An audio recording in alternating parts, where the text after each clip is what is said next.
vivemos contigo, estamos unidos em tuas mãos, em tuas mãos. Olá, bom dia para você que a partir de agora está acompanhando o programa Em Tuas Mãos. Que alegria poder contar com a sua companhia na manhã deste domingo. E hoje a liturgia nos apresenta um Deus que ama sem medidas e que nos convida a ter uma atitude semelhante para com os nossos irmãos e irmãs, que possamos acolher os ensinamentos de Cristo em nossa vida. Para bem começar o programa de hoje, vamos juntos meditar este salmo. Andarei na presença de Deus, junto a Ele na terra dos vivos. Eu amo o Senhor porque ouve o grito da minha oração. Inclinou para mim seu ouvido no dia em que eu o invoquei. Prendiam-me as cordas da morte, apertavam-me os laços do abismo, invadiam-me angústia e tristeza. E então invoquei o Senhor. Salvai, ó Senhor, minha vida. O Senhor é justiça e bondade, nosso Deus é amor com paixão. É o Senhor quem defende os humildes. Eu estava oprimido e salvou-me. Libertou minha vida da morte, enxugou de meus olhos o pranto e livrou os meus pés do tropeço. Andarei na presença de Deus, junto a Ele na terra dos vivos. Cuidar da saúde mental é um compromisso que todos nós, filhos e filhas de Deus, devemos ter. Hoje nós vamos refletir nessa entrevista sobre os cuidados com a saúde mental daqueles que cuidam da nossa saúde espiritual. Nós vamos falar sobre a importância da saúde mental do sacerdote com a psiquiatra doutora Krieger Olinda. Muito obrigada, doutora, por nos receber aqui no seu consultório e falar com a gente sobre essa temática. Eu é que agradeço a oportunidade de estarmos aqui falando sobre um tema tão importante para a nossa sociedade. Doutora, começa falando para a gente por que é importante para o sacerdote ter esse cuidado com a sua saúde mental. Bem, o sacerdote, assim como qualquer outro ser humano, né, ele apresenta as suas dificuldades, as suas limitações, né, dentro do contexto em que ele vive. O fato de ser homem, né, já faz com que ele tenha mais dificuldade para externar suas dores, seus sofrimentos, suas angústias, né? A natureza do trabalho é um trabalho que de fato é exaustivo, né? Tem poucos momentos de descanso. Existe aquela necessidade de estar disponível 24 horas, lida com a dor do outro, né? Ele faz as confissões, as orientações espirituais, então ele lida diretamente com a dor dos seus fiéis, né? E além disso tem pouco contato com os outros padres, né? O que o torna também bastante solitário. Tem o contato com a comunidade, mas a maior parte do tempo ele está solitário, então acaba aumentando o risco, né, de adoecimento, que muitas vezes leva, né, os sacerdotes a desenvolverem quadros psiquiátricos e demoram também para buscar ajuda, para se reconhecerem nessa condição. Daí a importância de se falar sobre esse assunto, de quebrar um pouco esse estigma que existe em torno deste tema, dentro do ambiente, né, religioso da igreja. E por que é necessário para nós refletirmos sobre a saúde mental do sacerdote? Falar sobre a saúde mental, de fato, é algo que nos leva a refletir sobre todas as condições que levam ao adoecimento e também as formas de prevenção. O padre, há um nível de exigência muito grande em torno da imagem do padre, né? De que ele não tem defeitos, não tem dores, não tem sofrimento, tem que estar ali sempre firme, né? Disponível para o atendimento ao público. A carga horária de trabalho muitas vezes exaustiva, porque assume às vezes paróquias ou igrejas, né, sozinho, né?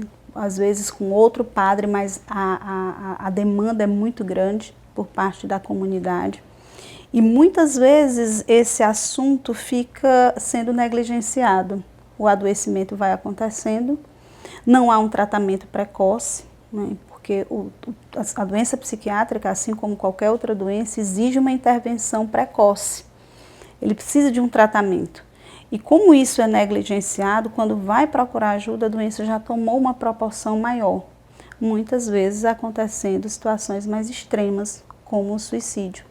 Então, por isso que é importante falar sobre isso, porque ele precisa procurar um atendimento o mais cedo possível, com psicólogo, com psiquiatra, uma equipe multidisciplinar que possa ajudá-lo a superar essa dificuldade, esse problema. Algumas pessoas acabam relacionando a falta de saúde mental com a falta de Deus. Isso tem procedência ou não? Explica pra gente. Não, a doença mental é multifatorial, né? Então, não existe essa correlação da ausência de Deus com a manifestação de um quadro psiquiátrico, que muitas vezes tem uma relação com a hereditariedade. A maioria das doenças psiquiátricas, elas têm relação com a hereditariedade, mas também com os fatores externos, com que nós todos estamos submetidos, o nível de estresse, exposição. Então, a doença mental em si, ela é o resultado muitas vezes, da hereditariedade, a carga genética com o meio externo, o fator estressor. Então, se aquele indivíduo já tem geneticamente uma predisposição para adoecer e é submetido a uma condição de estresse intensa, a doença vai ser deflagrada. E como a comunidade de fé pode ajudar o padre, o sacerdote, a melhorar esse quadro, a ter uma saúde mental melhor? São várias iniciativas que devem ser tomadas, né? Tanto em relação às políticas públicas, que isso é necessário, mas dentro da própria igreja, a comunidade que cuida, lida diretamente com o padre, né? Como para qualquer outra pessoa, hábitos de vida saudáveis. Precisa da prática de atividade física. Ter uma prática diária, ou pelo menos 3 a 4 vezes por semana de atividade física. Ter aquele momento de descanso. É preciso parar. Toda profissão, todo trabalho, é necessário que haja um descanso, uma pausa. Né? Ter férias, que ele vai poder realmente descansar de uma forma com mais qualidade. Uma alimentação balanceada, isso é importante para a prevenção de doenças físicas, mas também mentais. Nós sabemos que as dietas ricas em gorduras, frituras, isso tudo contribui para o adoecimento. A depressão, hoje, sabe-se claramente que é uma doença inflamatória, que cursa com o processo inflamatório. Então, se você tem uma alimentação que não é saudável, que é uma alimentação mais tóxica, né, para o organismo, vai piorar aquele quadro, vai deixar ele mais predisposto ao adoecimento. Além disso, ele precisa também praticar algum hobby, alguma coisa que ele se identifica que traga prazer, né, que traga para ele aquele momento de descanso, de relaxamento, uma coisa mais lúdica, né? Se é a leitura, ou se é tocar um instrumento, se é alguma coisa, mas que realmente traga o prazer e ele possa se desligar um pouco ali da sua prática, né? Ter uma aproximação maior com os colegas padres, grupos, né, que eles possam frequentar juntos, isso é muito importante, mas sobretudo um atendimento qualificado, com profissionais da área de saúde mental, psicólogo. Isso deve acontecer lá no seminário, né? Os seminaristas, que eu acredito que já tem na maior parte dos seminários do país, esse trabalho, essa assistência psicológica para os seminaristas, e que deve continuar, porque se tem que continuar também durante a prática, né, a vida laboral do padre. Doutora, eu gostaria então de agradecer mais uma vez a sua participação aqui no nosso programa. Muito obrigada pelos esclarecimentos, né? Falar sobre esse tema, essa temática que é tão relevante para a nossa sociedade. Eu é que agradeço e também me coloco à disposição dos nossos sacerdotes, né?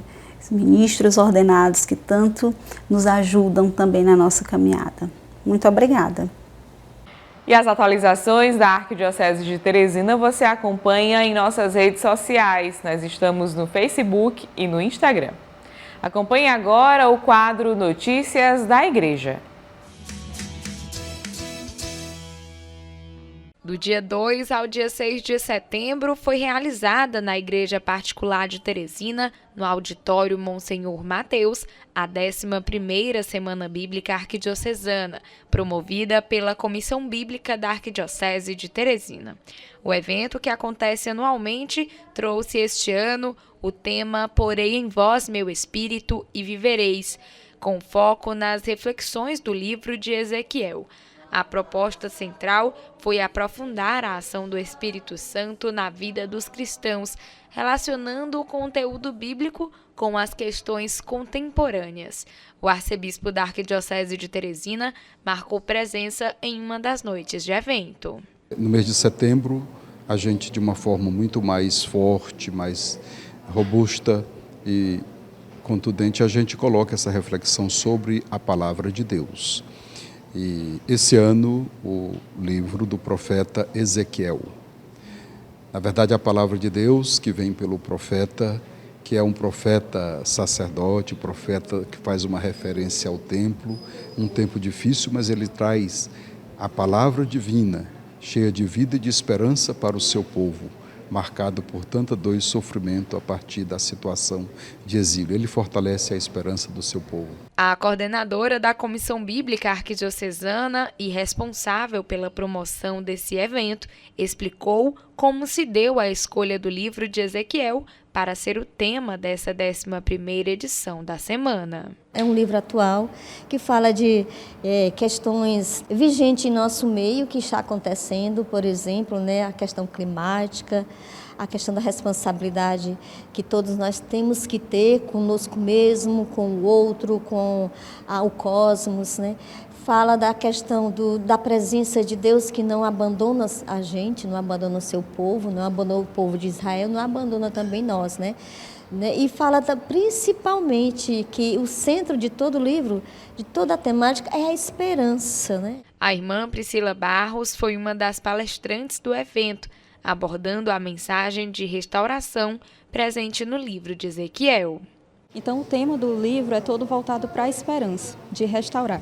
Então, é aquela passagem que é muito conhecida dos ossos ressequidos, que eles vão ganhando vida a partir da palavra de Deus anunciada pelo profeta. Padres, religiosos e religiosas, leigos e leigas participaram desses dias formativos. Sempre estudar a Bíblia é um jeito, é uma maneira da gente saber mais, vivê-la mais, que é o nosso propósito maior, Como catequista, nós precisamos dar testemunho. Não basta apenas a gente pregar a palavra, mas testemunhar a palavra, tornar a palavra viva no meio do povo e principalmente em tempos de sofrimento, que foi o que fez Ezequiel na missão dele recebida. A programação foi realizada de forma híbrida, nos turnos tarde e noite, com encontros presenciais e transmissões ao vivo pelo canal da Arquidiocese de Teresina. A Cáritas Arquidiocesana de Teresina realizou sua assembleia eletiva no Centro de Pastoral Paulo VI no dia 10 de setembro, elegendo a nova diretoria para os próximos 4 anos. O encontro foi conduzido pelo vigário episcopal para a ação sociotransformadora, Padre Tony Batista, e, na ocasião, Dom Juarez Marques foi oficialmente empossado como presidente da entidade, a fim de fortalecer ainda mais a missão social da Igreja. Nós temos um grande trabalho pela frente, no sentido de a gente se renovar, no sentido de a gente se adaptar às novas realidades, ao novo contexto social, ao novo governo na arquidiocese e, por isso, o nosso trabalho. O diácono José Ângelo expressa sua alegria e compromisso ao assumir o cargo de vice-presidente da Cáritas Arquidiocesana. O diácono, como servidor, ele tem a tríplice missão da liturgia, do altar, mas sobretudo da caridade. E a Cáritas vem exatamente neste momento bem propício na minha vida de diácono como servidor, para levar a alegria aos pobres, aquilo que eu gosto de fazer.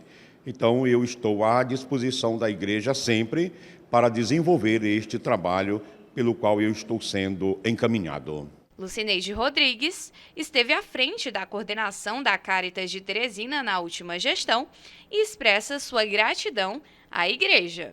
Então, eu sou muito grata por tudo isso, pela confiança, pelo serviço prestado na Caritas Arquidiocesana de Teresina, que é um serviço caritativo da igreja, que está à disposição dos mais pobres para promover as pessoas mais pobres excluídas.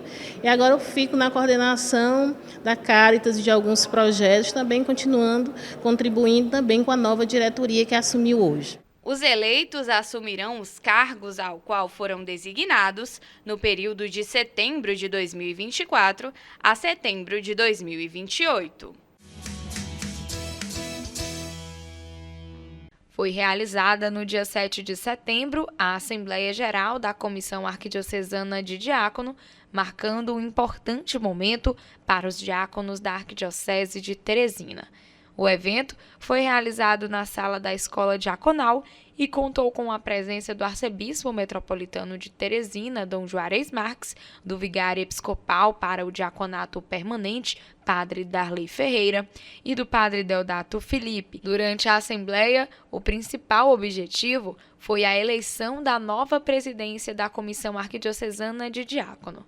Agora, a nova presidência está composta pelo presidente, diácono José Narcélio Ramos de Castro, como vice-presidente, diácono Raimundo Coelho de Araújo Filho, como secretário, diácono Ciro José Braga, tesoureiro, o diácono Mauro Ferreira da Silva, e como conselheiros fiscais, o diácono Davi Luiz de Souza França, o diácono Javier Castedo Ramírez e o diácono Paulo Afonso Rodrigues Vaz. E para mais informações, acesse arquidiocesedeteresina.org.br. E lembrando a você que hoje, dia 15 de setembro, a nossa arquidiocese celebra a festa de Nossa Senhora das Dores, padroeira da nossa igreja particular. Participe da programação, acompanhe mais informações nos nossos canais de comunicação. Seguimos o nosso programa Em Tuas Mãos. Vamos agora acompanhar a nossa Dica da Fé para este domingo. Este quadro que é um oferecimento da livraria Nova Aliança. Se você procura inspiração, conhecimento e espiritualidade, venha conhecer a livraria Nova Aliança. Aqui você encontra uma vasta opção de livros, artigos religiosos e de papelaria, imagens sacras e muito mais. Visite-nos e conheça as nossas novas instalações, que está com a estrutura renovada para te receber. Localizada na Rua Olavo Bilac, 1259 no centro, telefone 3221-6793.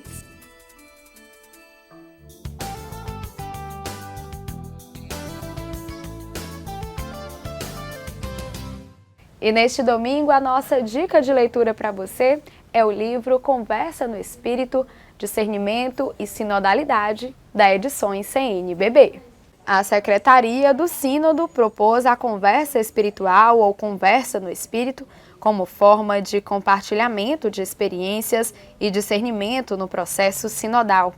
Esse método provou-se muito frutuoso, pois permite que todos participem na missão da Igreja e compartilhem as experiências que o Espírito nos concede. Este livro pretende mostrar como a conversa espiritual e o discernimento em comum têm uma longa história na espiritualidade cristã.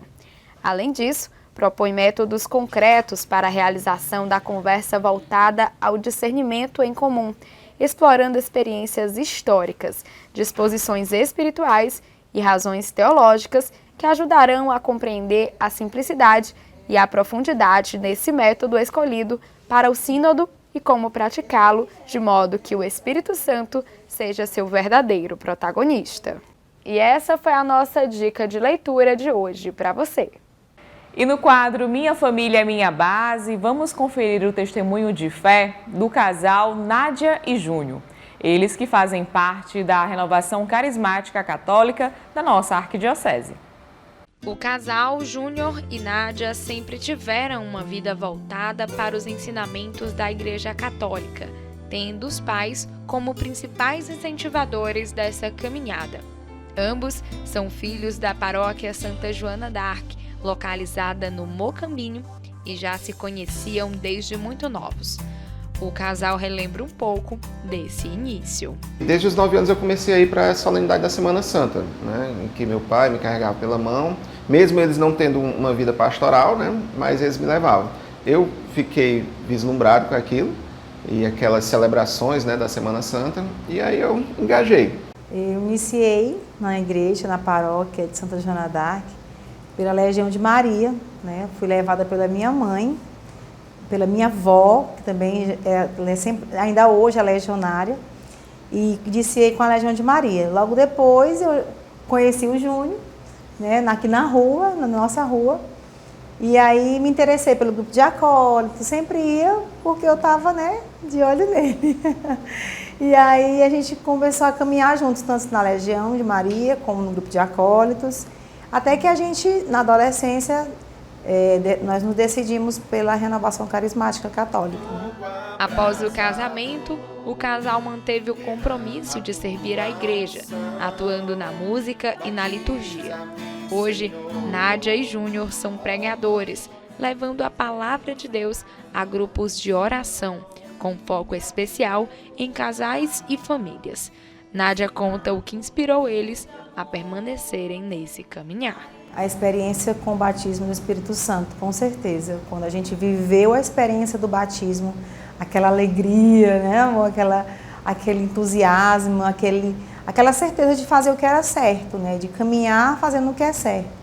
A gente sempre teve esse desejo de não errar, vamos dizer assim, né? Mas quando errar, aprender e saber que temos a quem recorrer, né, que é o nosso Senhor.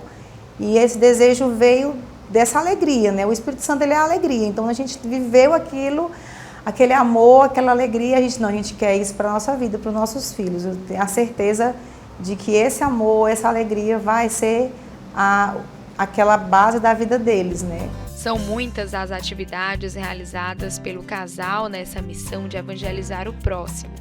Júnior e Nádia são professores e, da forma que podem, tentam também ser testemunhos na vida dos alunos. O que nós aprendemos na igreja, a gente pôde colocar em prática na sala de aula. Quando a gente realmente, nós colocamos todo o nosso aprendizado.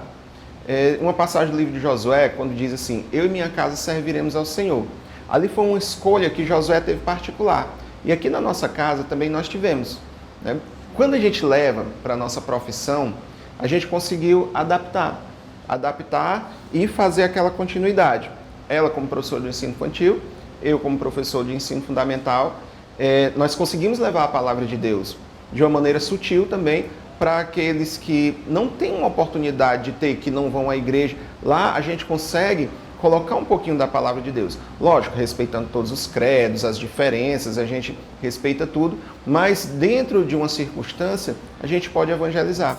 Atualmente, eles também estão liderando o ministério para as famílias da RCC Arquidiocesana. O casal conta como está sendo essa experiência. Chegou para a gente assim com um grande presente, mas a gente achava que a gente ia pastorear muito mais do que trazer para a nossa família, né? Porque a gente sempre viveu a palavra de Deus, mas a gente olhou primeiro para dentro de casa, né? O primeiro passo foi esse, o maior desafio é a gente olhar para dentro da nossa casa, ver o que está em desordem para poder ordenar na graça de Deus. E aí sim a gente ir para essa missão de anunciar a palavra de Deus às famílias, né? Tudo que você tiver de dúvida, a palavra de Deus te responde. Ela tem a sua resposta. E eu sempre digo isso para eles, eu sempre ensino para eles isso, ó, vocês têm que escolher. A gente tem o bem e tem o mal, não tem outro caminho, não tem o meio termo. E a palavra de Deus direciona a gente sempre para escolher o caminho do bem. Todos sabem, né, que a salvação ela é individual. Eu não posso salvar o Davi, eu não posso salvar a Tereza, mas eu posso indicar o caminho. Eu indico o caminho, aqui em casa nós indicamos o caminho. E dizemos, olha, vocês têm que ir por esse caminho. Se você não for, você corre o risco de não ser salvo, né? Você corre o risco de não ser salvo. E eu quero encontrar vocês no céu. Esse cuidado do casal com os filhos, em sempre ter Deus como base em suas vidas, foi e ainda segue sendo o principal objetivo deles. O filho mais velho, de 20 anos, relata sobre a experiência de crescer nesse meio. Como é algo contínuo, diário, então para mim é algo que é padrão, assim, não é algo que, como outros jovens por aí que conhecem a igreja, têm experiência e tudo mais.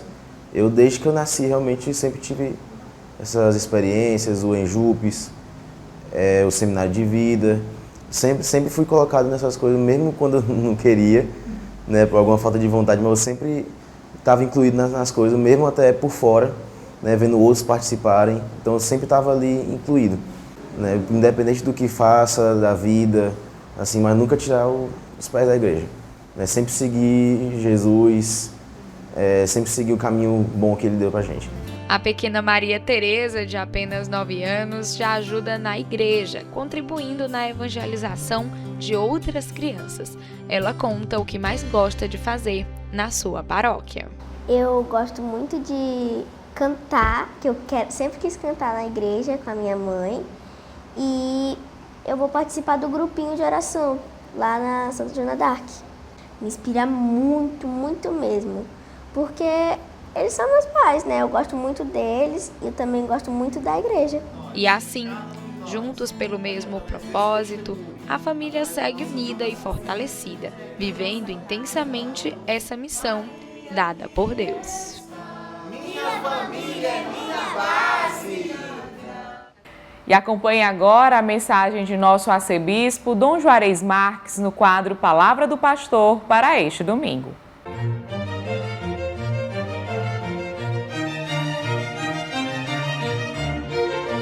Olá, meu amado irmão, minha amada irmã, aqui estamos mais uma vez, nesse dia solene em que celebramos a festa de Nossa Senhora das Dores.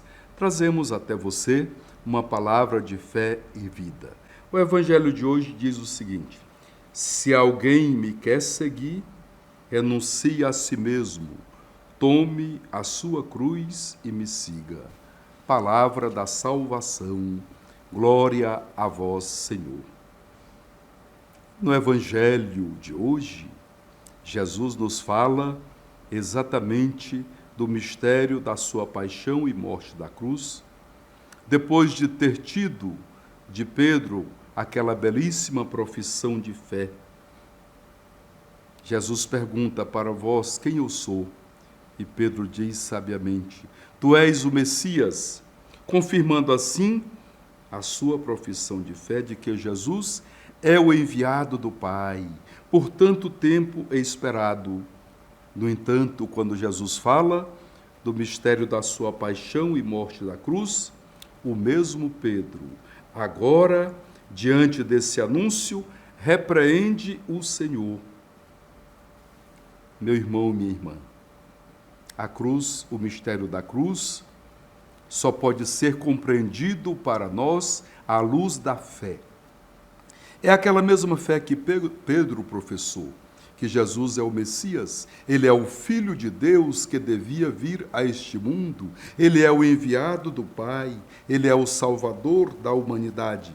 Mas a salvação só aconteceu a partir da doação plena de Cristo como servo sofredor na cruz. Esse mistério é complicado aos olhos do mundo. Não é por nada compreendido aos olhos do mundo.